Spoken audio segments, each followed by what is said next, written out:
बंधु माने गोटे पटे समस्त देशर आखि भारत को भिटो अधिकार मिलिबा उपरे रहिछि। आउ गोटे पटे रूसिया भारत और चीन मिलित होई एक बड़ पदक्षेप नेइछंती।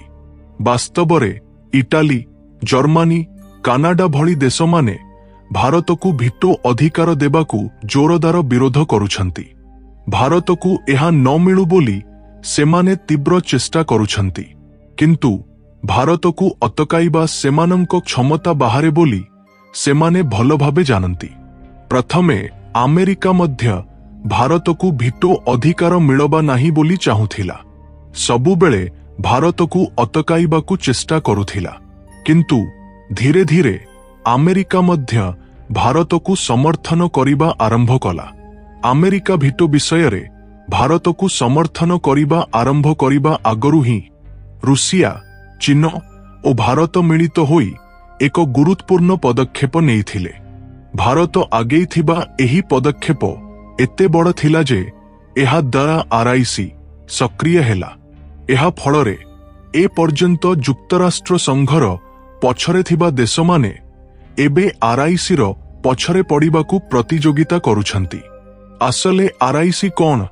भिटो विषय रे निकटरे केउ प्रकार घटना घटिछि एहा पाई आरआईसी को सक्रिय करिबाकू पड़िला कि एही वीडियो रे आमे से सबु विषय को विस्तार रूपे जानिबा।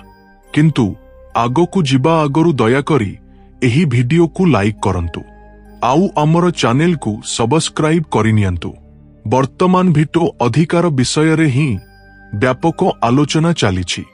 विश्वर केतेक देश भारत को भिटो अधिकार देबा दरकार बोली कहउछंती, आउ केतेक देश भारत को कौनसी परिस्थिति रे भिटो अधिकार दियाजिबा नाही बोली जुक्ति करुछंती।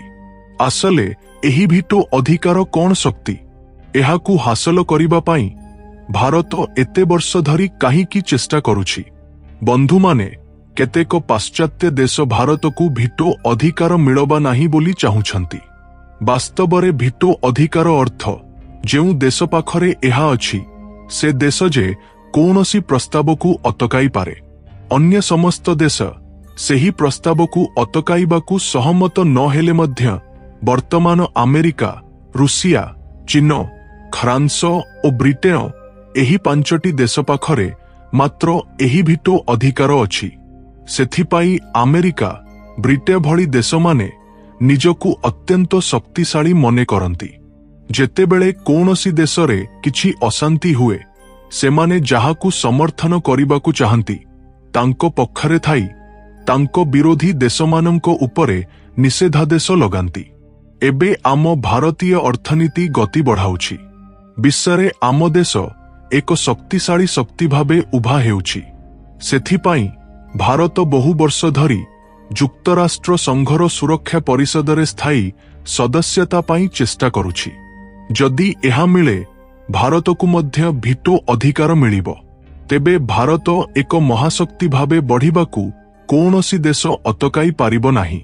किंतु एठारे अनेक यूरोपीय देश सह इटाली, जर्मनी, जापान भली देशमानंकू भारत को भिटो अधिकार मिलिबा किंबा युक्तराष्ट्र संघरे सदस्यता मिलिबा एक शतांश मध्य पसंद नुहे। काहीकि किंबा जर्मनी और जापान विश्वर तृतीय और पंचम सबुठारु बड़ अर्थनीति थिबा देश, किंतु भारतर स्थान चतुर्थ।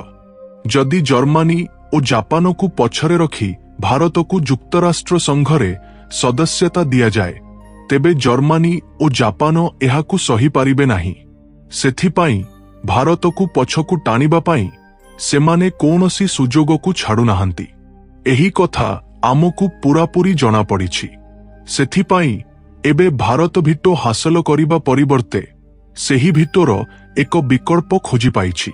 हाँ बंधु माने मु आरआईसी विषय रे ही कहूछि। आरआईसी अर्थ रूसिया, इंडिया, चीन।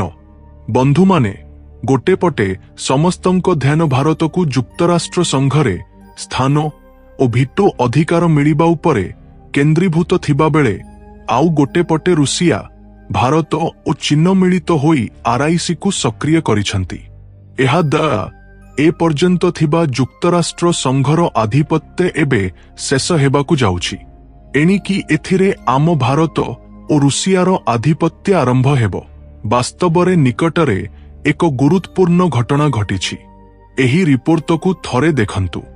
ଏଥିରେ ଭାରତ, ରୁଷିଆ ଓ ଚୀନ ତ୍ରିପାକ୍ଷିକ ଆଲୋଚନା ପୁନର୍ବାର ଆରମ୍ଭ କରିଛନ୍ତି ଓ ଆରଆଇସି ପୁନର୍ବାର ଆଲୋଚନା ମଞ୍ଚକୁ ଆସିଛି ବୋଲି ସ୍ପଷ୍ଟ କରାଯାଇଛି। ବନ୍ଧୁମାନେ, ଏଠାରେ ସବୁଠାରୁ ଗୁରୁତ୍ୱପୂର୍ଣ୍ଣ ପ୍ରଶ୍ନ ହେଉଛି, ଆସଲେ ଏହି ଆରଆଇସିକୁ ପୁନର୍ବାର କାହିଁକି ସକ୍ରିୟ କରାଗଲା? ବାସ୍ତବରେ ନିକଟରେ ହୋଇଥିବା ଏସସିଓ ଶିଖର ସମ୍ମିଳନୀ ପରେ ଆରଆଇସି ଟ୍ରୟୋକା ପୁନର୍ବାର ଆସିବ ବୋଲି ଆଲୋଚନା ତୀବ୍ର ହେଲା। ରୁଷିଆର ବୈଦେଶିକ ମନ୍ତ୍ରୀ ସର୍ଗେଇ ଲାଭ୍ରୋଭ୍ ନିଜେ ଆଗକୁ ଆସି ଆରଆଇସିକୁ ପୁନରୁଜ୍ଜୀବିତ କରିବା ପାଇଁ ପ୍ରସ୍ତାବ ଦେଇଥିଲେ। ସେ ସ୍ପଷ୍ଟ କରି କହିଥିଲେ ଯେ ଭାରତ, ଚୀନ ଓ ରୁଷିଆ ମିଳିତ ହୋଇ ଆମେରିକା ଓ ପାଶ୍ଚାତ୍ୟ ଦେଶମାନଙ୍କ ଆଧିପତ୍ୟକୁ ଚ୍ୟାଲେଞ୍ଜ କରିପାରୁଥିବା ଏକ ଶକ୍ତି ସୃଷ୍ଟି କରିପାରନ୍ତି। ଭାରତ ଓ ଚୀନ ମଧ୍ୟରେ ସୀମା ଉତ୍ତେଜନା ବହୁତ ପରିମାଣରେ କମିଛି ବୋଲି ଏହି ତିନୋଟି ଦେଶ ମିଳିତ ହୋଇ ଆରଆଇସିକୁ ଆଗକୁ ନେବା ପାଇଁ ଏହା ହିଁ ଉପଯୁକ୍ତ ସମୟ ବୋଲି ଲାଭ୍ରୋଭ୍ କହିଥିଲେ। ସେଥିପାଇଁ ରୁଷିଆ ଆରଆଇସିକୁ ସକ୍ରିୟ କରିବା ପାଇଁ ଆଗକୁ ପଦକ୍ଷେପ ନେଇଛି। ଆମ ଭାରତ ମଧ୍ୟ ଆମେ ଏହି ମେଣ୍ଟକୁ ପରସ୍ପର ସହଯୋଗୀ ପଥରେ ଆଗକୁ ନେବାକୁ ପ୍ରସ୍ତୁତ ଅଛୁ ବୋଲି ସଂକେତ ଦେଇଛି। ବନ୍ଧୁମାନେ, ଆରଆଇସି ପୁନର୍ବାର ଆସିବା ଅର୍ଥ କେବଳ ଏହି ତିନୋଟି ଦେଶ ମିଳିତ ହୋଇ ଫଟୋ ଉଠାଇବା ନୁହେଁ। ଏହାର ଅର୍ଥ ବିଷୟରେ ଏବେ ଏକ ନୂଆ ଶକ୍ତି ସନ୍ତୁଳନ ଗଢ଼ି ଉଠୁଛି। ପାଶ୍ଚାତ୍ୟ ଦେଶମାନେ, ବିଶେଷ କରି ଆମେରିକା, ଭାରତକୁ ଯୁକ୍ତରାଷ୍ଟ୍ର ସଂଘର ସୁରକ୍ଷା ପରିଷଦରେ ଭିଟୋ ଅଧିକାର ମିଳବା କେବେ ହେ ଚାହିଁବ ନାହିଁ ବୋଲି ଆମ ଦେଶକୁ ଭଲ ଭାବେ ଜଣା। ଏଭଳି ସମୟରେ ଆରଆଇସି ଟ୍ରୟୋକା ଭାରତ ପାଇଁ ଏକ ରାଜନୈତିକ ଚାଣକ୍ୟ ଭଳି ହୋଇପାରେ। କାହିଁକି କିମ୍ବା ଭାରତ, ରୁଷିଆ ଓ ଚୀନ ସହ ମିଳିତ ହୋଇ ପଦକ୍ଷେପ ନେଲେ ଆମେରିକା, ୟୁରୋପୀୟ ସଂଘ ଭଳି ଦେଶମାନଙ୍କ ଉପରେ ଚାପ ନିଶ୍ଚିତ ଭାବେ ବଢ଼ିବ। କିନ୍ତୁ ଏଠାରେ ମଧ୍ୟ ଗୋଟେ ଅସୁବିଧା ଅଛି।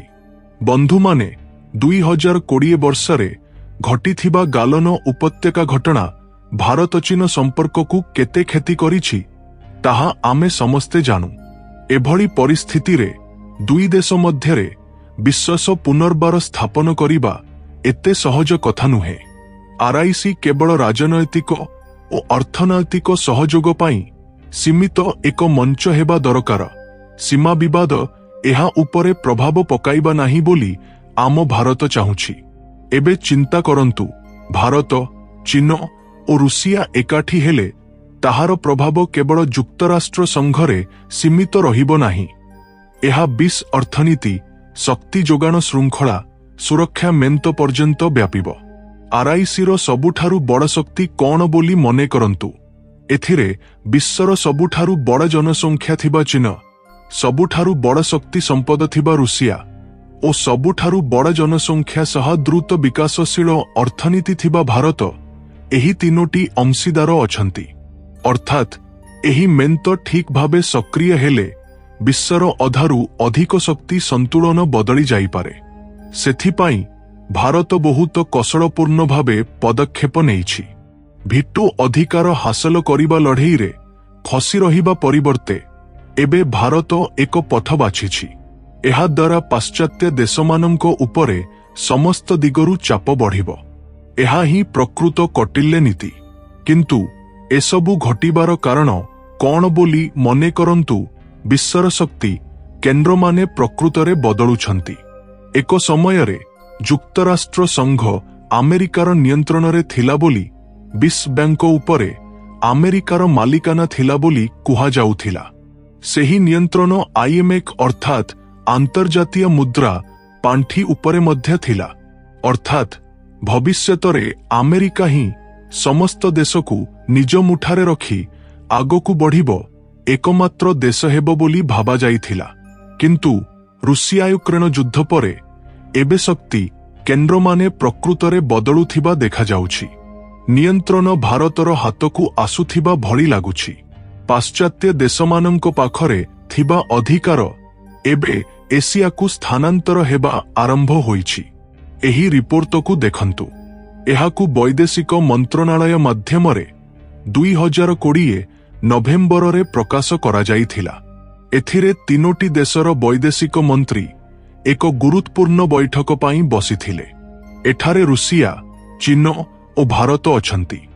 ଏହି 3ଟି ଦେଶର ଏକତ୍ରିତ ହେବା ଆପଣଙ୍କୁ ସାଧାରଣ ଲାଗିପାରେ, କିନ୍ତୁ ଏହି 3ଟି ଦେଶ ମିଳିତ ହୋଇ RIC ନାମରେ ଏକ ତ୍ରିରାଷ୍ଟ୍ରୀୟ ସମୂହ ଗଠନ କରିବାକୁ ଯାଉଛନ୍ତି।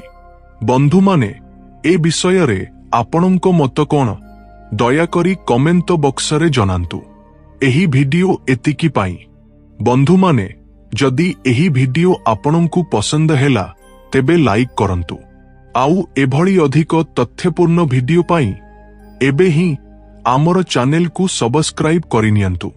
ବନ୍ଧୁମାନେ, ଯଦି ଆପଣ ଏହି ଭିଡିଓକୁ ଶେଷ ପର୍ଯ୍ୟନ୍ତ ଦେଖିଛନ୍ତି ତେବେ ମୁଁ ଭାବୁଛି ଏହା ଆପଣଙ୍କୁ ପସନ୍ଦ ହେଲା। ତେଣୁ ଏଠାରେ ସ୍କ୍ରିନରେ ଦେଖାଯାଉଥିବା ଭିଡିଓ ବହୁତ ତଥ୍ୟପୂର୍ଣ୍ଣ ଅଟେ। ଥରେ କ୍ଲିକ୍ କରି ଦେଖନ୍ତୁ। ଜୟ ହିନ୍ଦ।